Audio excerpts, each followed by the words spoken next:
this evening with the Pledge of Allegiance. Pledge allegiance to the flag of the United States of America and to the republic for which it stands, one nation, under God, indivisible, with liberty and justice for all.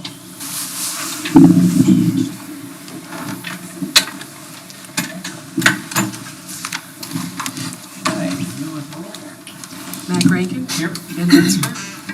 Eric Christensen. Here. Bob Keller. Here. Tim Mills. Ryan Worley. Here. Sue Wilson. All right. Full house tonight. Thanks everybody for coming. Let's begin with the good news and board member reports. Absolutely. You'll see in the good news, we had students participated in 7th, 8th grade in a WIN class, grade level donation for items for Helping Hand. The competition was originated through Community WIN. 7th grade social studies teacher Carissa Laverson and Daryl Pottenbaum started that with peanut and canned meat. Counting double, students' families donated approximately 1,485 items. So we're very fortunate that our students and our staff did a great job with that competition.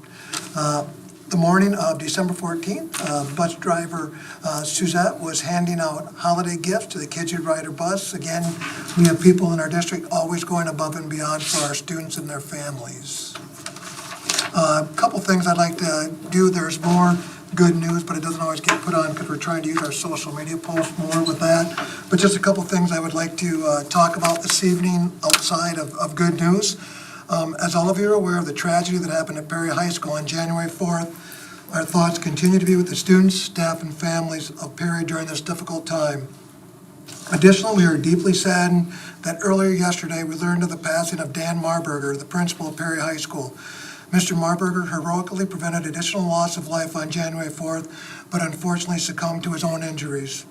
The Indianola Community School District extends our deepest sympathy to Mr. Marburger's family, friends, students, and colleagues, as well as the entire Perry community.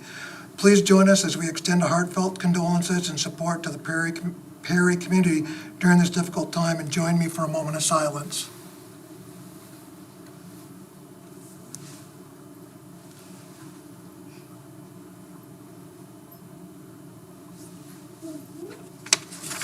Thank you. Another piece that I think it's pretty important for not only the board, but our school community to hear about as well. I'd like to address the potential impact of Governor Reynolds' proposed House Study Bill 542 on area education agencies, or AEAs, and our schools. This legislation has the potential to significantly affect our students, staff, and families. I strongly urge Governor Reynolds to slow down this legislative process, allowing for a thorough review of House Study Bill 542's implications on our education system. AEAs play a crucial role in supporting local public school districts. Established in 1974 with a primary focus on special education support, their mission has evolved over the years to include essential services such as vast media libraries, professional learning for educators, and a collective purchasing power of a large consortium. The proposed bill calls for the elimination of all these services, which would have a negative impact not only on our school district, but all the school districts of Iowa. The accelerated nature of this 123-page bill prevents a comprehensive understanding of its consequences. It is crucial that we take a long, hard look at this bill, ensuring that lawmakers, educators, families, and community members understand its proposed changes and can develop plans to soften potential losses in those services. Recognizing the need for reviews, I advocate for caution and changes that may disproportionately impact not only smaller school districts across the state lacking the resource to address the void left by this study bill in its current form, but also large school districts like Indianola. Despite our size, our students could also face serious challenges if this legislation is passed. I encourage each member of our community to engage in this conversation, ask questions, and share opinions on this important issue. Contact your legislators, and expressing concerns is vital to ensuring that any changes made are well informed and in the best interest of schools in our community and statewide. Thank you for your attention to this matter. Together we can work toward a solid understanding of those proposed changes and advocate for the best possible outcomes for our students, educators, and families. And there are some handouts that come with this letter that I will post in as well. Not only that, but these are all the services that the AEA helps out with local public school districts and non-publics. You'll see there's quite a list. That list, if this bill were to go through, the highlighted ones would directly impact and would cut services for. And again, larger school districts might be able to weather some of that, but there's no way we could weather it all, and small school districts would definitely be at a disadvantage. So if you have any questions or you have any concerns about that, please make sure to contact those that have the power to make those decisions, and hopefully we can make better informed decisions so it doesn't impact our school districts across the state of Iowa. Thank you. Thank you, Ted. Any board member reports? There's going to be some community events that I think just our community would like to know on. Thursday, February 29th, Indianola will be running not Indianola School District, the community will be running a poverty simulation. So it basically is an interactive event open to anybody that just can come and learn about just the challenges and the obstacles of those in poverty, with really hopeful for some community conversation afterwards of how do we continue to move forward with the families and those in our community. And then on Monday, March 4th, there's a 3-part education event happening, really targeted at parents, grandparents, employers, business owners. There's 3 guest speakers coming in. The first one is going to be from the American Lung Association with the topic of how do I know if my kid is vaping is one of those topics. The second conversation is from NAMI, which is the National Alliance of Mental Illness. And so they're going to come in with their presentation on ending the silence and in your own voice. So talking about mental health, talking about the right conversations that should happen with people that you love, and how do you get them hooked into resources. And then the third part of that is going to be our Warren County District Attorney's Office with our Indianola Police Department talking about harassment on social media and sexting and some of those other concerns that are really hitting our community. So just be looking for lots of different organizations in the community. Will be sending out, all this stuff is free, it's open to anybody. And that last part, those conversations with the vaping and some of those, we are looking at bringing those into the schools for our middle school and high school kids to hear and be a part of as well. It would be a shorter version, just so we don't interfere too much with curriculum time. But just in the wake of what our world is right now, we looked at those just being 3 topics that maybe our community could benefit from with a little bit more education. Thank you. Anybody else? All right. Next, we're moving on to our delegation petitions and communications. This is the time where you guys get a chance to speak. Would like to remind everyone that there is a maximum of 5 minutes, and we ask that you're respectful during your opportunity to speak. Who do we have first on the list? Kevin Schlomer.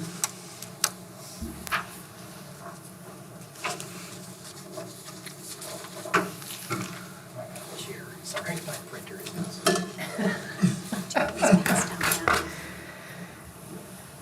I brought some handouts for folks to have.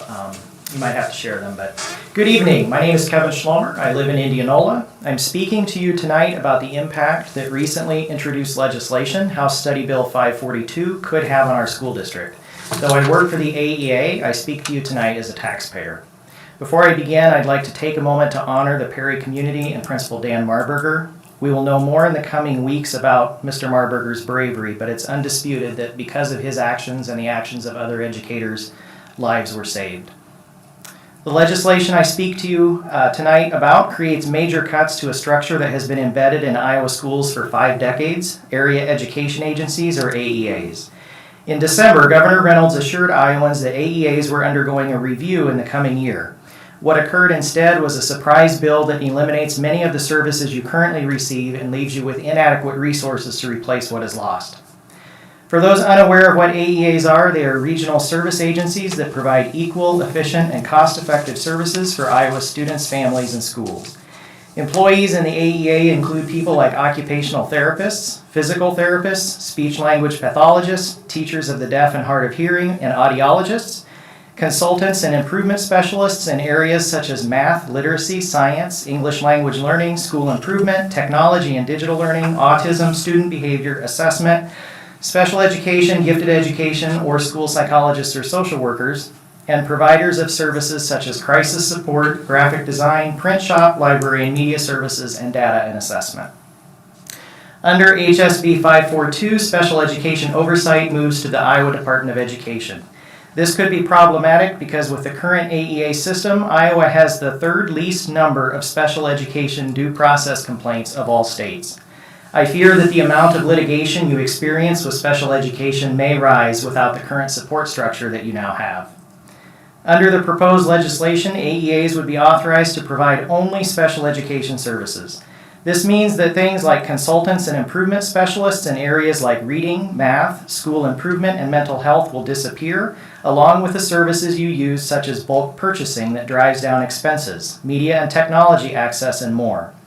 I've brought handouts of all the services that you receive right now. Superintendent Yens showed you the same thing that I brought. If you look at the highlighted list, most of those things go away. You need to ask your principals how they use these services currently. We have math, literacy, school improvement, and mental health consultants embedded in Indianola's everyday work. Under HSB 542, you will have to pay private consultants for that work. But won't you receive money to replace those things? Well, sort of, but not really. The bill allows you to either remain in AEA for special education services or opt out and receive added special education funding to replace only those services alone. But due to the complexities of Iowa school funding and the economy of scale that the AEA provides, the money you get will not be enough to replace what you currently receive in special education. And you'll receive no new money to replace your educational consultants, media and technology service, or managerial services. This means you'll pay for those from your existing budget so you can hire private consultants for the services you already receive. I'm not an accountant, but I urge you to dig deep into the state school finance formula, the long-term viability of the funding streams that are in this bill, and the financial implications of this bill for your school district and community. All of you, your school business official and superintendent, need to ask questions of your elected representatives and the governor. Your questions and your voices need to be heard loudly. I've reached out to some representatives and I have yet to hear a response, so I'm hoping that they will listen to your voices. These efforts to move this legislation are happening quickly. You do not have weeks available to respond to it. I provided handouts that may help you understand the impact if this becomes law. I'm happy to help however I can as a citizen or taxpayer. Thank you for your service to our schools and community. Thank you, Kevin.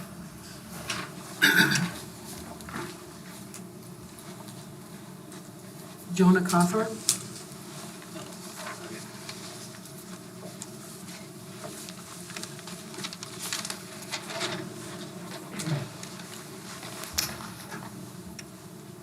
Hi, I'm Jonah Cawthorn. I'm in 8th grade and I play drums for show choir and jazz band. I am in band and chorus. I also run track, cross country, and I wrestle. I am an Indian. My family is Bear Clan in the Oneida Nation. We are Indians. We're proud of our people, we know our history, we practice our culture, and we celebrate our language and heritage. You also call yourselves Indians, but most of you are not.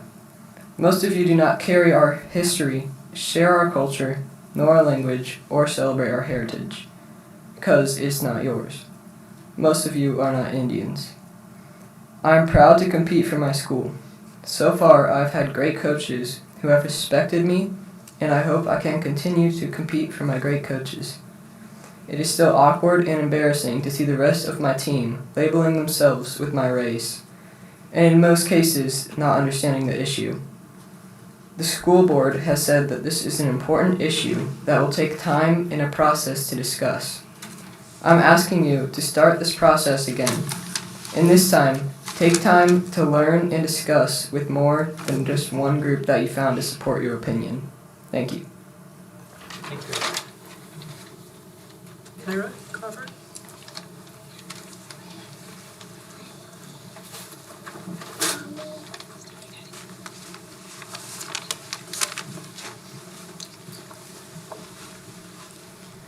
Hi, my name is Kira Cawthorn. I last wrote to the school board 2 years ago asking questions about the district's use of the name Indians. At that time, I heard back from 2 board members who both told me they would be interested in talking with me more when the district was ready to talk about it. I'm a little older now, and I've learned a lot in the past 2 years.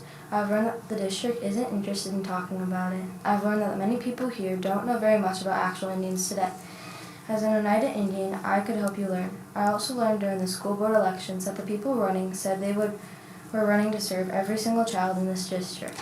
I am one of those children. I am here today to ask the school board to open up discussion between the district and the community about using the name Indians. Last time I heard from a board member, I shared that I was worried about wearing a uniform labeled Indians. Once I got old enough to compete for the school, he told me I didn't need to worry about that at all because I could just choose not to participate.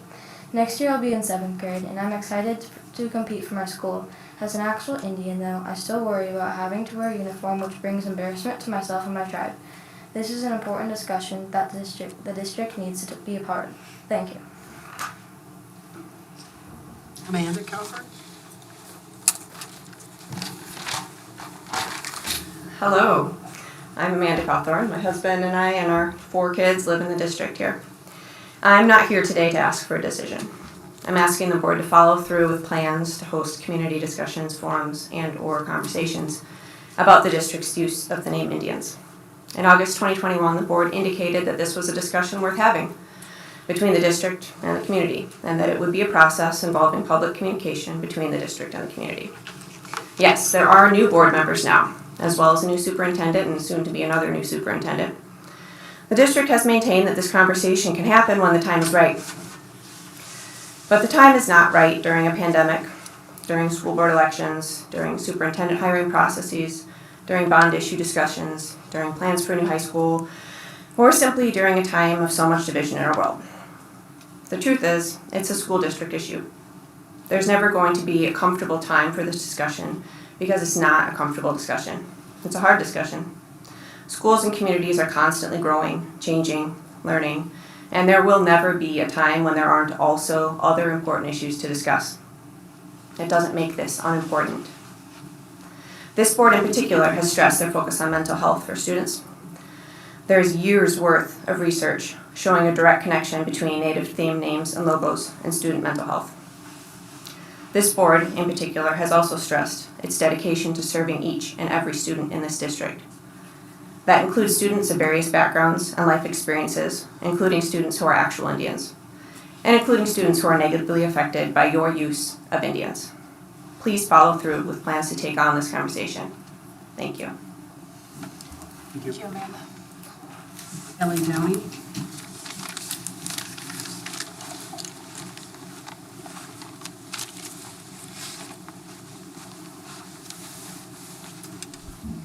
Hi, I'm Ellie Downey, and I'm a freshman in high school. In the Indianola School District's core values, I stands for integrity, doing the right thing through our words and actions with kindness aligned with values and beliefs.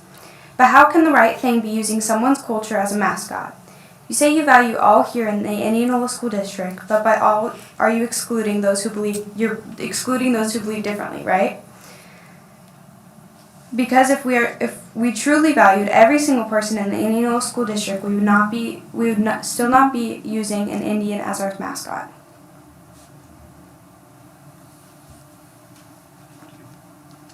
Thanks, Ellie. That's it. Anyone else would like to speak tonight? All right. Thank you to everyone that did. Our next item on the agenda is the consent agenda. Are there any items that anyone would like to pull and discuss? Or is there a motion? Just on your table tonight is the additional, that Sentinel contract that I emailed you out.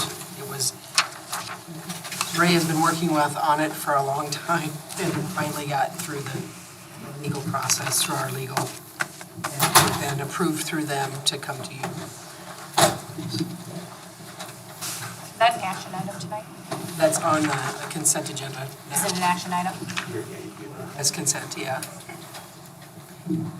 This is the cybersecurity services that they came and presented to us months ago. It was a long time ago, so.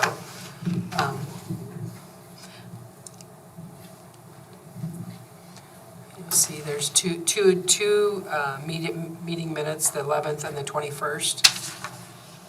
I think that it had typed up there the January 9th, which didn't happen obviously, because that's now the 17th.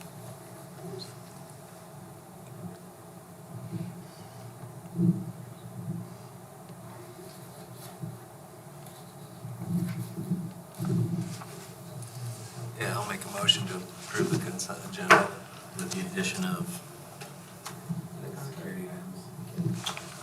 I have a question. Go ahead. So this is our confirmed list of early retirement because it's past the deadline now, right? Friday at 4 was the deadline. So this is all of them? That, 5, yeah. okay. Okay, thank you. We have a motion, is there a second? Second is by Ryan. Any further discussion? All those in favor say aye. Aye. Any opposed? Motion carries. Do you think Tim is on? I have not heard from him. I don't think he's on. Is he going on? Is that the other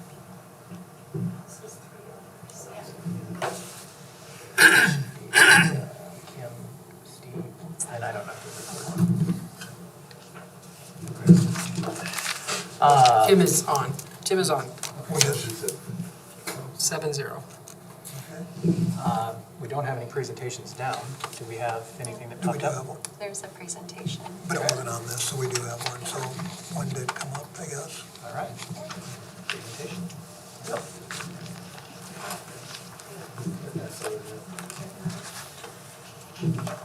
Focus on that first slide there. So as we know that teacher retention and recruiting teachers has always been very important in our school district. But it's been I guess, gaining even more attention recently because of the data that has come out regarding the teacher shortages that we have. We have a mentoring program in our district that's been in place for many years and has been extremely strong, and it continues to grow. And so we just wanted to take a few minutes tonight to highlight that program that is in place to support our teachers.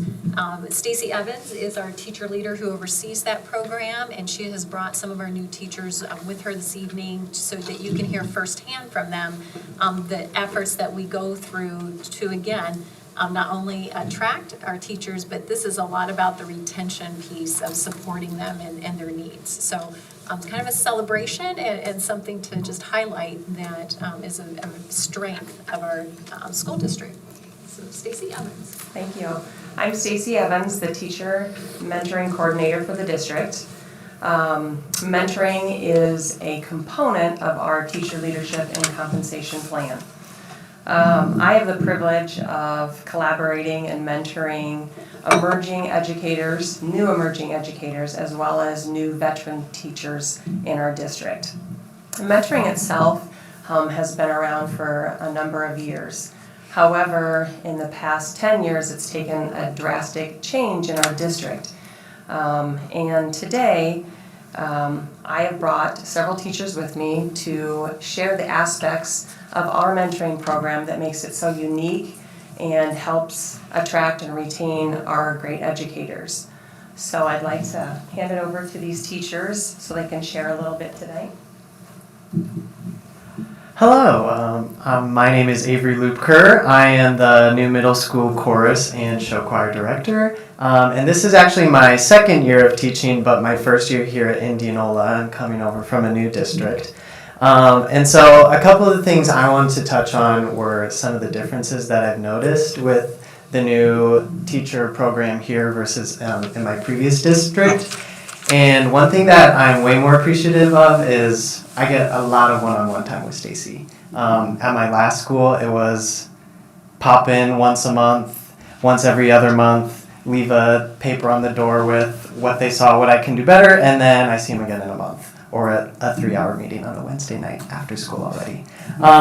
So I'm really grateful that we get that one-on-one weekly time, because I feel like we just get a better connection. And one of the things that we're learning about in our PD right now with trauma-sensitive learning is that connection piece. And if you have a better connection with who you're learning with, you get to be more vulnerable and take more risks and try new things in your teaching. So that's one thing I'm really grateful for, is that connection piece that we get to build. It's not just a person I see once a month for 3 hours talking to 80 of us in a room or whatever. It's one-on-one. I get to know her as a person. She gets to know me. And so I feel more comfortable teaching in front of her, basically. Videoing me, talking about myself, whatever. So that's one thing. I was going to lightly touch on the fall retreat and let Madison talk about it a little bit more, but she can't be here tonight, so I'll touch on it a little bit more. So Stacy doesn't have to talk as much if she doesn't want to. But the fall retreat is something that I didn't have the opportunity to participate in last year. It just wasn't something that was a part of our district's new teacher program. And so being able to take a day and go just watch other veteran teachers in their classroom and pick up on new skills and techniques that are things I haven't even thought of, just from simply seeing them do their job, was huge for my teaching that I was able to implement the next day. And the other piece of that was after I got done watching 3 different teachers, I got a one-on-one afternoon with an instructional coach, and then we talked about what we saw, what I can use in my room. And when I say like immediately the next day, I already was seeing improvements in my classroom management and feeling more successful leaving the day. I really mean that, and that was part of because of that fall retreat that we got. And then the last thing, kind of mix mash together, no 3-hour meetings after a full work day, which is awesome because last year it was like once a month, a 3-hour meeting, sit down, get to work, fill out your portfolio. You're in these room with these people that you only get to see once a month, but you don't get to talk to them because you're busy doing work. And that's just no fun for anybody. And so another part of that is not only do we not have 3-hour meetings after work, but if we do, it's more of a social gathering where we get to just go out in the community and feel like a part of the community, which is something that I also really appreciate because I'm not from Indianola and I didn't really know a whole lot about it except for the fact that my cousins went here and I've been to their house probably 100 times, but it's on the outskirts of town, so I've never really been into the town. So getting to do like this tour that we did on our last day of training and learn about different community local businesses, and then actually getting to go out and support our community and get to connect with other new teachers who understand what you're kind of going through in this transition of life is really awesome. And so, yeah, I'm just really grateful for the connection to the peers, the district, and the community that Stacy has been able to facilitate for us. Hello, Derek Dusenberry. I am a brand spanking new teacher this year. This is my 3rd career choice, and I teach at the high school, freshman and sophomore science. I wanted to talk to you a little bit about after Stacy comes into our room, how we talk afterwards. So she will come in, she'll watch a lesson or two, and then we'll schedule some time to reflect. That reflection is just her and me, one-on-one. We can typically do it during my scheduled prep time, so she's not taking any time away from my family. I'm there anyway, and that's what it's for, right? When she comes in, we go back over what she talked about, or what I talked about, what she witnessed. I noticed you put this on the board, Derek. I noticed that you addressed this student this way, but this student that way. And then whether that was good, bad, indifferent, otherwise. And then we link it to the teaching standards. And then we grab artifacts. So, Derek, I noticed that you had the success criteria on the smartboard. Do you have a copy of that so we can save it and link that back to one of our standards? And that helps me, A, know that I'm doing a good job, because being a teacher, the first year is extremely difficult. This is a very unique career, and I'm really enjoying that part of it, but there's a lot to learn, right? So having that fallback and knowing that she's got my back going forward is awesome. I also come from a unique path, so I do not have a traditional teaching degree. I went through a program called the Regents Alternative Pathway to Iowa Licensure, RAPIL for short. And I'd love to talk to any of you or all of you about that more at a later date, but essentially what it does is I already have science degrees and a lot of experience in different careers than teaching. Iowa recognized that, gave me some classroom management strategies all last year through the University of Iowa, and then this year I continued that education through the University of Iowa and the Regents to be an intern this year. So I actually have an intern license. I did not have a formal, what do you guys call it? What do you do? No, I have that.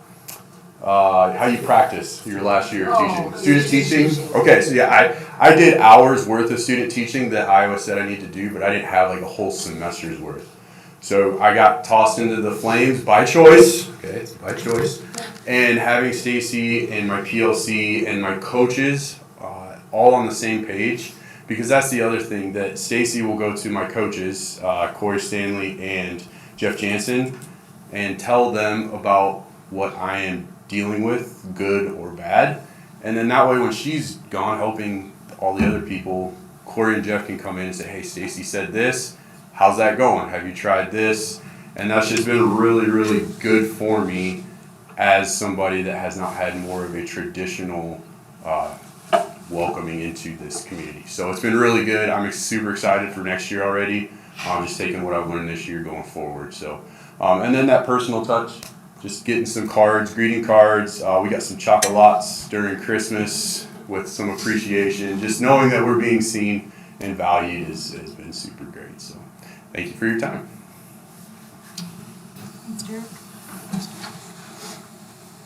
Madison Kingery, who is an ELA and GT teacher at the high school, is home with a little one, but she asked if I would share how mentoring connected her with her coaches, and again, to reiterate what Avery was talking about, was the personalized professional development of the fall retreat. So on her behalf, she would like me to share. As a new teacher in this district, it has been an immense help to me to be able to connect with coaches whenever I need, either by email or a quick chat in their office. I enjoy having their perspective on different ideas, and I have for my classroom and for my resources. I also want to share as the GT teacher at the high school, and they have helped me formulate that. They have helped me gain some perspective in different ways that have helped me become a better educator and resource for my colleagues. As for the fall retreat, I enjoyed it very much, and I think it is an incredible opportunity to be able to get into other teachers' classrooms and then debrief about how I can use strategies I observed with the coaches.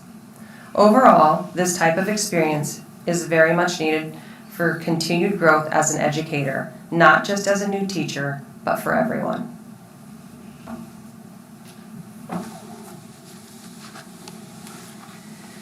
Hello, my name is Delaney Black, and I am the Family Consumer Sciences teacher here at the high school. I've been at Indianola for 3 years. Previously, I did teach for 1 semester at a different district. And I first want to touch on the very stark contrast, like Avery spoke of, at a previous district and their teacher mentorship program. Kind of similar sort of story, but mine was a Sunday before the Monday that I started in January, 7 hours in a coffee shop, talking about everything and trying to learn it, and then, relatively limited follow-up after that. I have since completed the first 2 years of this teacher mentorship program with Stacy Evans, and I'm now kind of continuing with that journey with Corey Stanley mainly, and meeting with her and talking about ICDP and really just any other mentorship that I need. Having a strong and successful teacher mentorship helped me not only survive, but thrive, I feel like, in my first couple years as a teacher. I was able to have the confidence to go after a personal goal of mine that I've had really since beginning my very first college education, and that is continuing my college education and getting a master's degree. I've since started that and enjoyed every bit of the personal and professional goal growth that it has given me. I truly believe that the mentorship and encouragement from this program has enhanced my teaching skills and inspired me to pursue higher education. I'm really very thankful for this program, and I feel like I can be extra thankful because I have had that stark contrast in the past. And I'm just thankful for Stacey Evans and everyone else in it.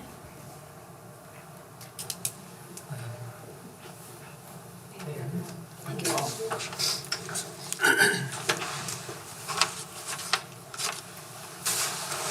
Next item is our discussion of action items. District Section 1, Item A, real estate purchase at 104 North 9th Street. The contract is in there. We close, this is similar, this is our third property that we've purchased, that we're in the process of purchasing if you choose to. The $199,000 before March 9th.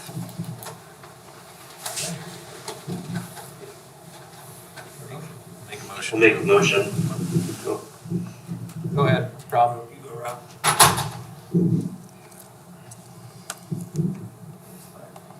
Motion by Rob. Second. Seconded by Ben. Any further discussion? All those in favor? Aye. Aye. Any opposed? Motion carries. Okay, 2024. I got an aye vote for positive for. Thank you, Thank you, Tim.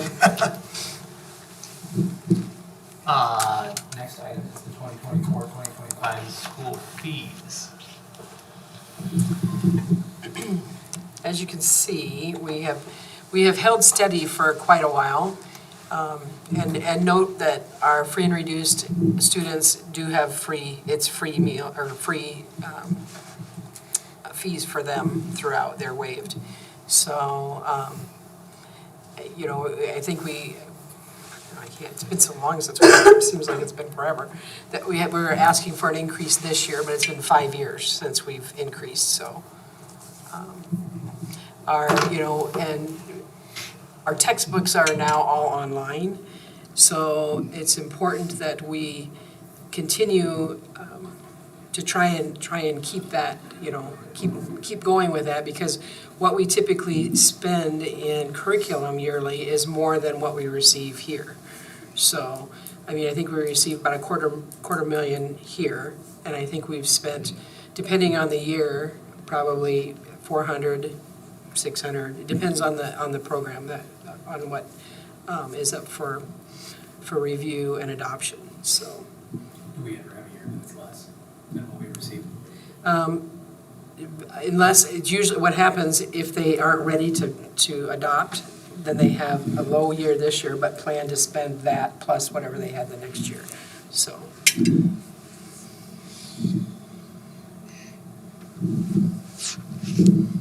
So it's going from one, It's $5, yeah. the $5 increase. Yeah. This is the first increase in 5 years. Wow.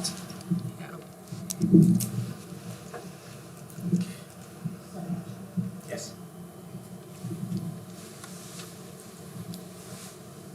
Motion to approve the 2024-25 school year fees.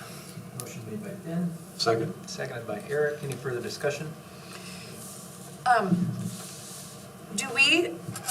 I know the middles, are they, when you qualify for free and reduced lunch, they understand that their fees are free and waived as well too, right? They have to sign a waiver to Oh, do they that. do? Yeah, and Okay. they are very, our food service department helps with that, assists with that.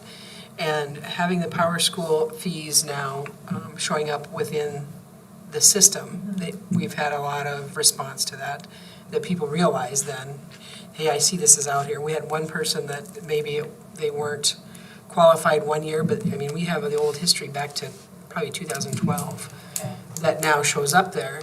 So we've been able to correct some that maybe were in error at some point in time, but never known before. Do we have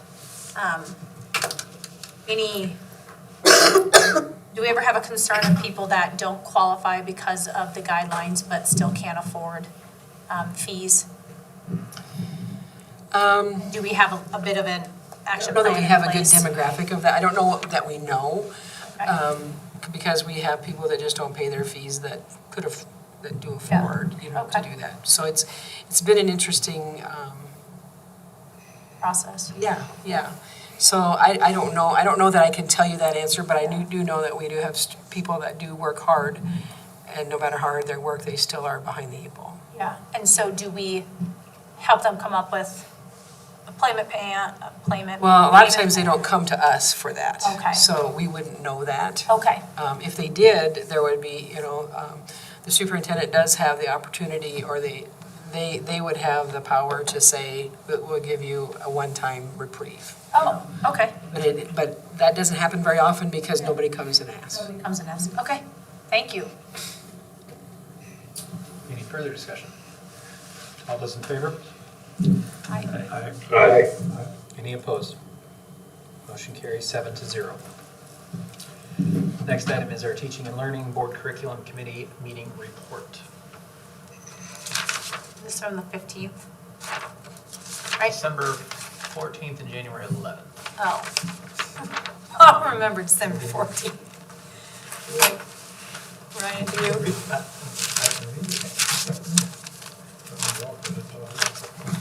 Oh, December what? 14th? Oh, yeah, we talked about the ACEs, which is Adverse Childhood Experiences, and how this is a new addition to the associate training.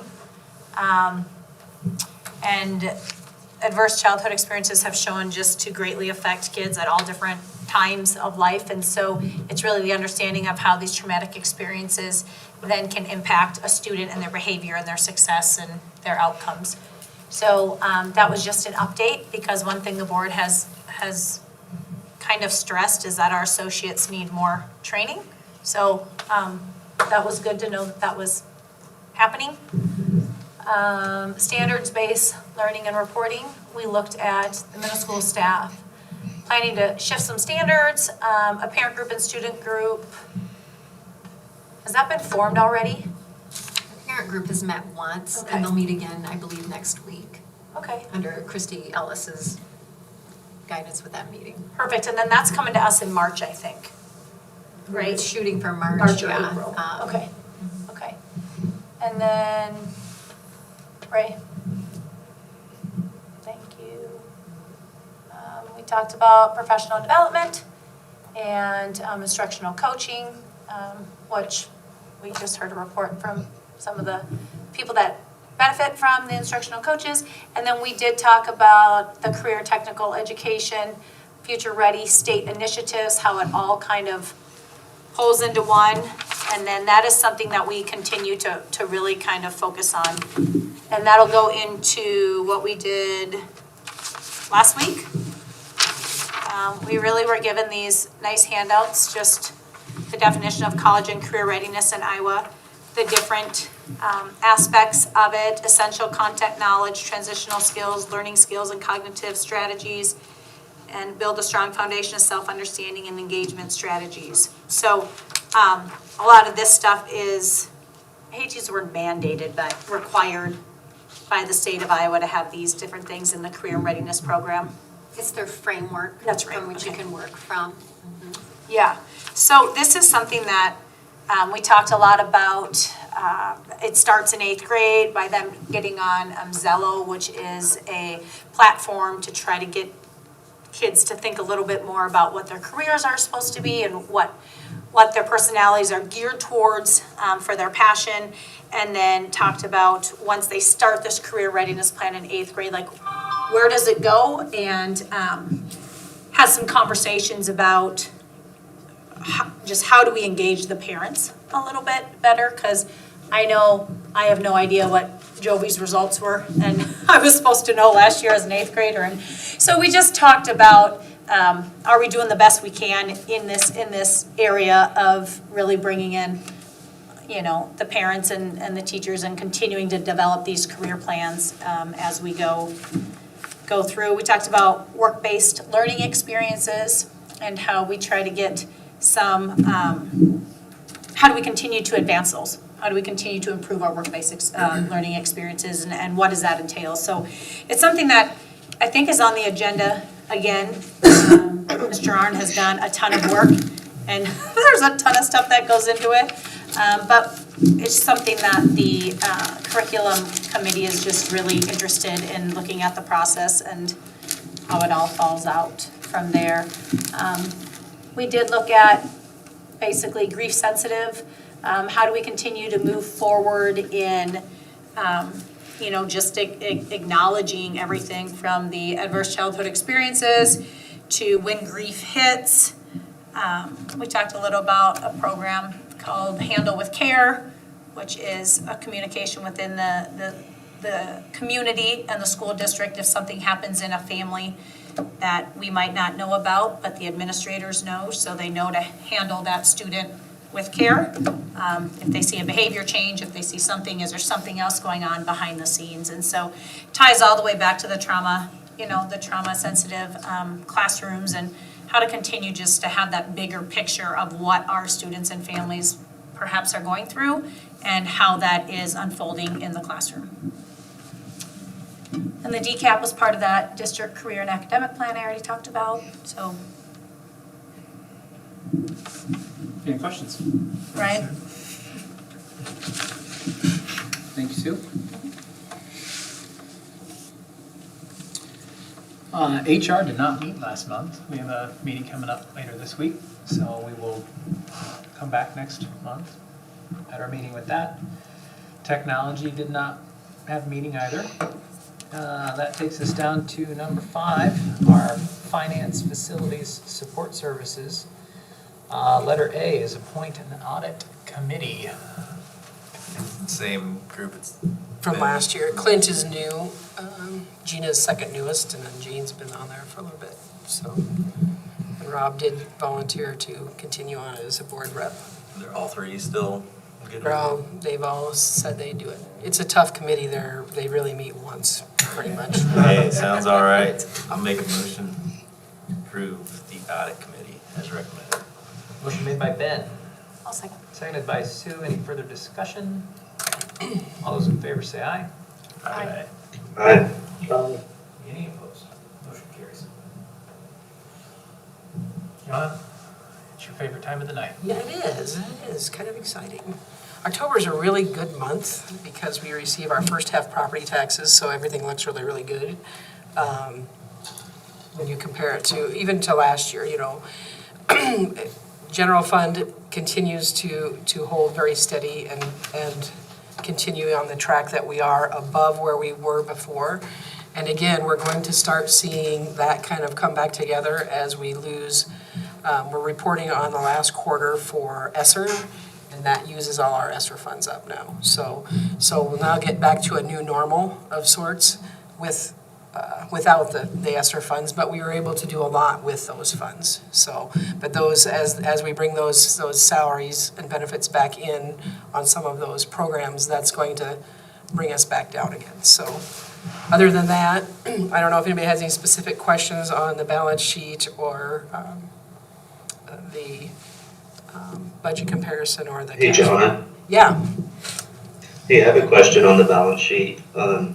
The year-to-date revenues under the self-insurance fund, is the reason that that's larger than last year because of more participation or because of increased costs for the individuals? In the expense side, or you mean where we are balance-wise increase? I'm assuming the revenues is money brought into that fund? Yes. For the self-insurance fund? Is that because of more participation of the self-insurance fund or? That and a small increase in the premiums. We have because Okay. basically it's still a premium that we still pay, but we pay ourselves versus the insurance company. That's the difference. Okay. So that would go into. I just didn't know if there was more participation. I think it's not a ton more. I would think it'd be very similar to where we were.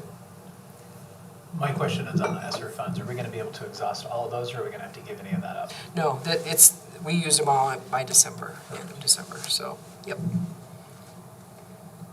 All right. Any Any other questions for John on the finance report? Entertain a motion for that. Motion to approve the October 2023 financials. Motion by Ben, Second. seconded by Eric. Second. Any further discussion? All those in favor say aye. Aye. Aye. Any opposed? Motion carries. Next item is the 2024-2025 modified supplemental amount request for dropout and at risk. So as you can see, you can kind of see the spreadsheet that we have to submit through the Department of Ed. And you can kind of see the list of things that we've used this for, you know, different academic supports, our online program, our school liaison, our truancy, our school resource. We have an assistance program, and we have a small summer reading program that doesn't always get a lot of the at-risk funds because we have other funds that we utilize for that as well. So, but we've used it in the past. So of that, the board just, I request approval for the modified supplemental amount of the 1.306616. Entertain a motion. I'll make a motion, but I have a discussion. Okay. So do you want me to make the motion You first? could talk about it first, that's Okay, fine. thank you. Are the number of enrolled students in the budget year identified as returning dropouts or potential dropouts? So 757. Is that kindergarten through 12th? That is kindergarten through 12th, yeah. And do we have any numbers from previous years or what our trend is looking like? We were 864 last year, I think. Well, and I need to double That's okay. check that. I know that a few years ago, but then I think that the metrics changed. So, I mean, I think several years ago it was in the 400s, but there are things that weren't being captured. And Sarah's really the one that I work with on that, so she could help you more detail-wise. Yeah, so would she be able to give me information like, are we seeing increased numbers from 8th to 9th grade, from 10th to 11th grade? Like, are we seeing any trends of where we're? Possibly. She has she looks at elementaries as a whole, the Okay. middle school as a whole, and the high school as a whole, or that's how she's explained it to me. So she would be able to help you better with those details. And do we know, would she be able to help me with how that correlates to those that are on free and reduced lunch? We don't look at it that way. I mean, part of it is, it's like truancy, or attendance is a big issue, I know. So is that is that our guiding factor of who our potential dropouts is attendance? Part of it is. There's other things as well. And she does have those benchmarks to help you with. So, my other question on that is, like at the middle school, if they miss like one day in some of the classes, it's actually 2 absences because of the way the schedule sits. We take that into account, correct? I don't know that I can answer that. Okay. But yeah. Chronic absenteeism typically is when you reach the 10% or more of the school days. The And school- so through whatever calculation that is, once they reach that 10%. So it's not classes or periods of the day, it's a day as a whole. Okay. And do we have any way to measure, how do I say this? Like if someone is a potential dropout in 8th grade, do we have a way to measure whether or not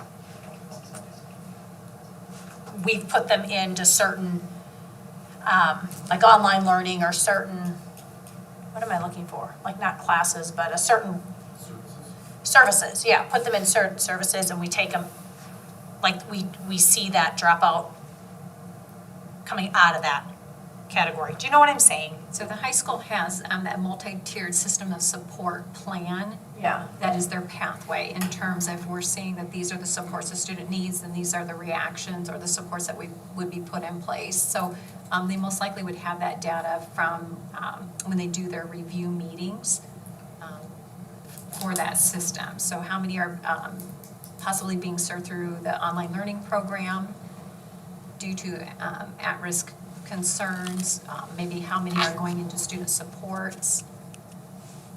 What are their responses to the needs of the students? And possibly that's due to attendance, it could be grades. So we could maybe look at that system more in depth, and if we see one certain part of that system that maybe needs improvement, because that's where the numbers are. Right. So there's a leadership team at the high school made up of the administration, there are counselors, some of their teachers. That's also an example of when Mr. Schlomer was talking about the AEA services. Yeah. They have consultants that will come in and sit with those leadership teams and help with analysis and make those decisions on their action plans that they have. Now, some of those building goals that were shared at the beginning of the year, that's part of that process that they go through to then pinpoint, here's an area where we want to improve, and then set those building level goals. So it's their multi-tiered system of support, which goes back to that triangle that we've talked about. So, and this is just a question I have just with some experience of what I do. So if we have somebody that is a junior because of their age but have freshman credits, like how are they registered in our system? Are they registered as a junior? Like if they're 16, even though they have only enough credits as a ninth grader? Do you have any idea? They can be. It all depends on the individual students as well. Because again, like, let's just say I'm not very good at, I'll say English. I might fail all my English classes, but I'm very good at math. I'll take junior level math courses.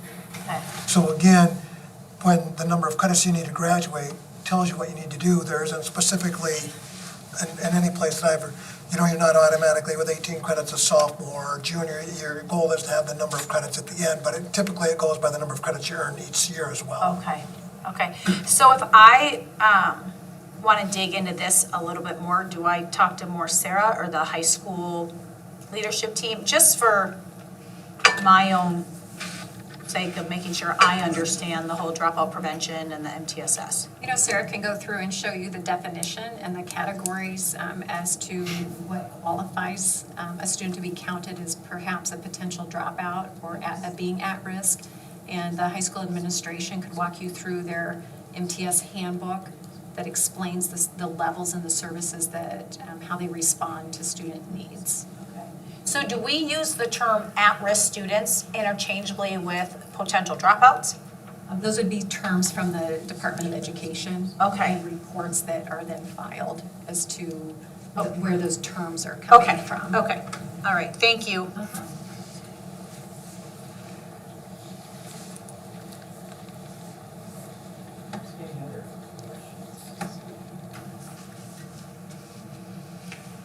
So we need a motion to, on what number? Requested? Request that 1.3 million. C. Oh, yeah, the 1.3. I'll make a motion that we request 1.306616. That wasn't very mathematical. For the at-risk dropout prevention. Motion made by Sue. A second. Seconded by Ben. Any further discussion? All those in favor say aye. Aye. Aye. Any opposed? Motion carries 6-0. Next item is the 2024-2025 budget development property tax valuations. More exciting stuff. We're going up, which is a good thing. Tomorrow we have finance, and we'll have some good news there as well. Travis will be there to share kind of our financing plan for the high school project. And because of some of the things that happened with this budget, with the taxable increase, that we've got a good increase, number one, the 5%, and then without the TIF financing, we're down to 4.34, but still better than we've been in the last probably 5 years. So yeah. So stay tuned for tomorrow, you guys that are on finance. Really excited tomorrow morning. Not a delayed start. You're not a delayed start, yeah. Really exciting. I have to be at a meeting in Ames at 9, so I gotta. So you gotta get back. Yeah. Okay. Next item is the facilities committee report. I was the only one there. Committee of one. Just kind of getting to the final steps of getting the construction docks out for bids. Laura and Jason were here. You can see in the graphics. They just kind of went over a visualization of kind of where we started with this project to where we're at. And as you go down, it'll kind of show it start from the bond vote through December. Some things we discussed were, and we've discussed this, I believe the whole board's aware of it, there's several alternatives in each phase that are kind of there. And I think Ted and I were at least on the same page. There's some that if we want to do them, they need to be done as the building is built. Like for instance, there's an opportunity to put rather significant storage space underneath the lobby area of what is the auditorium now, right? And so other alternatives in that phase one were things that could wait later, like landscaping or additional parking. So we kind of agreed like the things that you got to do while the building is being built, such as that storage, are the ones that kind of should take precedence, and then we can deal with the other stuff down the road. The phase two alternative, obviously the big one, I think Ted and I both agree is the weight room. We're gonna build a new competition gym. We're gonna have a beautiful new auditorium into our beautiful overlook in the lobby of the auditorium. That's kind of the final piece. And if you see in the news just this week what DCG did, that's just kind of the nature of education now with the facilities race. So once again, that phase two had other alternatives that we both felt could wait. They could happen later. They were exterior things. Biggest things to point out would be construction docks are going out January 25th and bidding February 27th. And they're encouraged about the potential for some of these contractors that are probably going to be hungry for this project. So all good there. Coming up soon. So is that what they're coming to talk to us about Wednesday? Like Envisions, aren't they on the work agenda? Yep, they'll share this with us as well. Okay, because I know, like, I talked to 3 pretty big stakeholders in the community. They had no idea we were getting a competition gym. And so I just think, They didn't know we were going to. no idea. And these are people that their kids have all been through athletics, they're currently in athletics, and one of the students was saying how small our gym was. And if she were to trip her toe while running out of basketball bounds, the bleachers are like right there. And Bernie had said, well, yeah, but we're gonna fix that in the new competition gym. And even the dad was like, a what? We're getting a new what? And so I don't know if there's a lot of, I think it's been a while since we've communicated to the community of what does this look like and where are we at and how are we gonna start probably communicating a little bit more detailed as to, hey, get excited.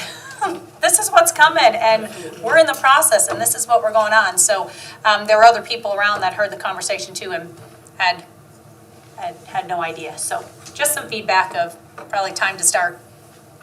Yeah, that's Get one piece communication we've out. talked about too, is just as this ramps up, just, it's gonna look, I'll use the word unique for a while, just because of the stages. The new competition gym is gonna be that focal point you would see from 92, but obviously that's in the last phase. So the first phase is the academic wing. It's gonna look hollow for a while, so just communicating, I guess, the timeline and the process, so. Hey, Ben. Yeah, what's up? This is Rob. Hey, Sue, I think some of the reason why some of that hasn't been communicated publicly is just because there were so many unknowns. I mean, I know that Jim had been on there for a while, probably since the start and stuff, but just to make sure all of the numbers are coming in, we don't really have anything definite until everything comes back from bid. And then we can relay that information to the public at that time. I would think that would probably be a better course to be able to give that information then once we're certain that the bids have come in securely and we can move forward with what we've been trying to do. Is that correct, Ted? Yeah, I think the biggest piece is, we've talked with the vision about what we can share and share out. I do agree with that. Once the bids come in, and we talk about the phase and the cost, that'll be the next step that we share out with the community as well. And once that's set, I would say on our district webpage and our social media, we definitely need to have a construction update all the time as this process is going on, through the phases, through the construction, when it's going to start, what are they working on, and photos and all of those, and videos, and all of that needs to be a part of that.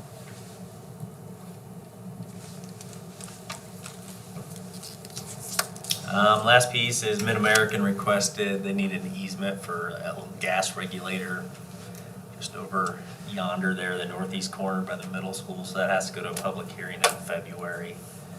And at that point, we can approve it. The line's already there, and we just need to put a regulator in, or? Yeah, they'll come out of the ground there, is what they said. It just, the easement would just come from that northeast intersection towards it would go southwest from that. That's it. Schools texting back and forth about tomorrow, so I apologize for trying to get that done.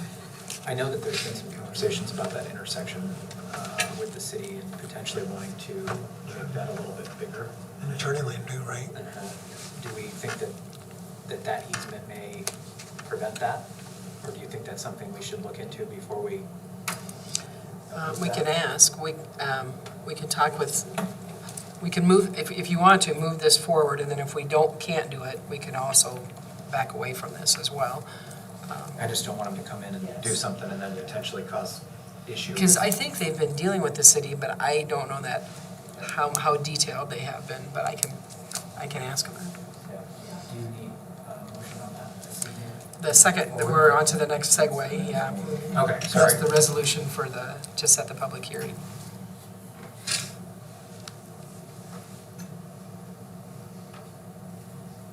So you just need a resolution to set a public hearing on conveyance of easement interest.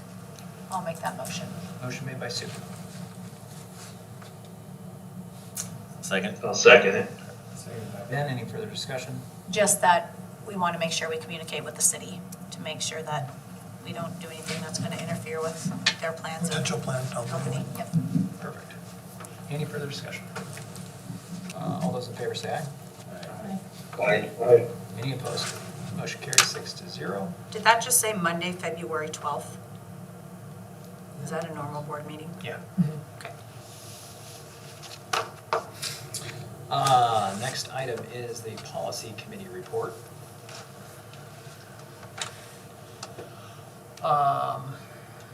Eric, you want that, or you want me to take it? You want me to? I do, yeah. All right. So Eric and Ryan and I met with Ted and Jonna. When was that? Gosh, a couple days after Christmas, and went through a handful of policy updates. None of them had any drastic changes outside of updates from IASB. There was, Ray, if you scroll down just a little bit. 503.8. Yeah, there's a new one in there. 503.8. Please, thank you.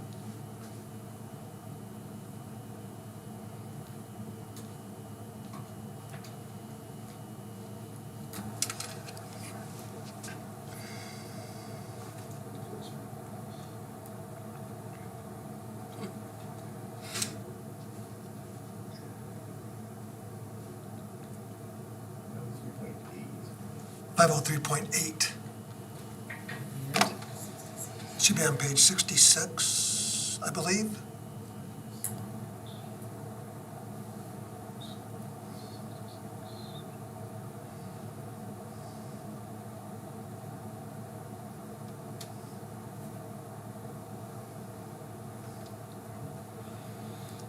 Getting closer.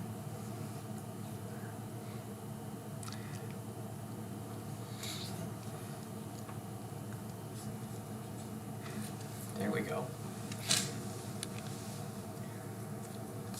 So this was a new policy that was basically created after the May 2023 update to the Department of Ed's, I don't want to call them rules, but we'll call them rules for simplicity. We didn't change anything in here outside of what came from IASB. There was a couple of grammatical errors that we made some changes to. But this is a new policy. If you guys have any questions, Eric or I or Ted or John would be happy to answer them. But out of all of these, they were all just recommended updates. And really, that new policy just dictates the level of discipline that happens for students based on the appropriate age level, IEPs, maturity level, and things like that. It was something that was put in place so that, again, when something happens in the classroom, either the school administrator or the teacher has an opportunity within that 24-hour period also to call the families and let them know what's going on, and the level of discipline can increase over time with student discipline. Any questions?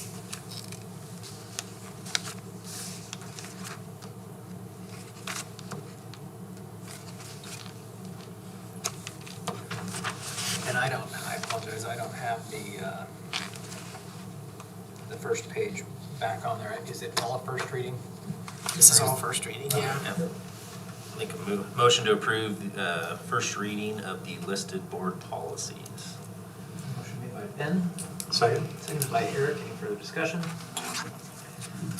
All those in favor say aye. Aye. Aye. Any opposed? Motion carries 6-0.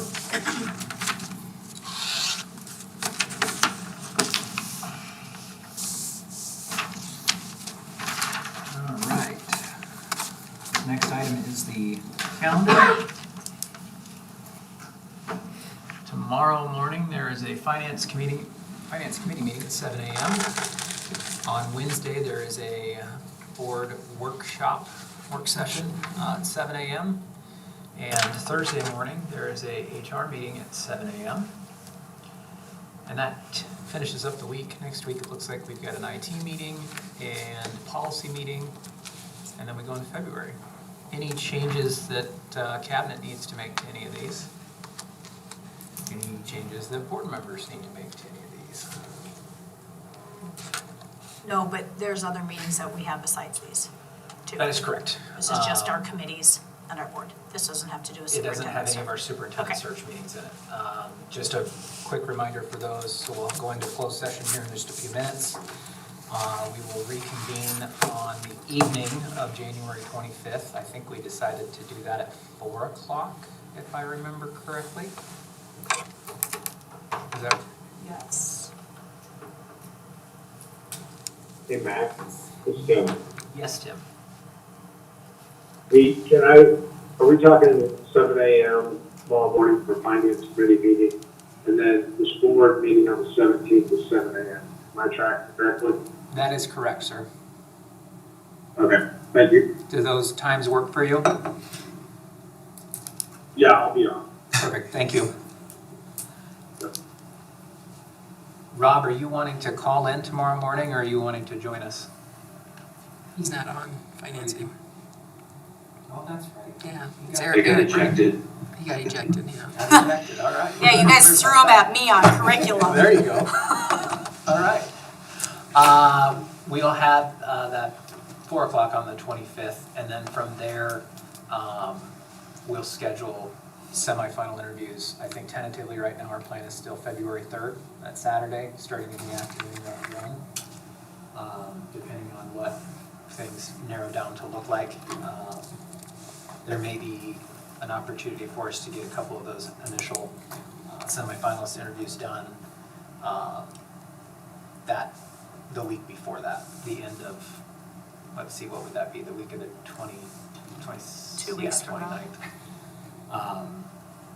And then we'll hopefully have finalist interviews the week of February 3rd, 5th, 3rd. Can't remember what that month is. Monday's the 5th of February. Yeah. All right, next is our February agenda.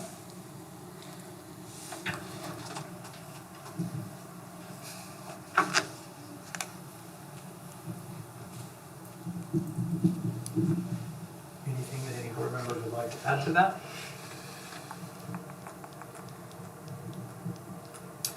All right. I would like to propose a 5-minute recess before we go into closed session, if you guys are okay and interested in that. Yes. And then we can start on our review. That's good. Thanks for coming tonight, guys. Thanks, Kevin. We would stop the live stream. Oh, okay. Stay tuned. California. Stay tuned.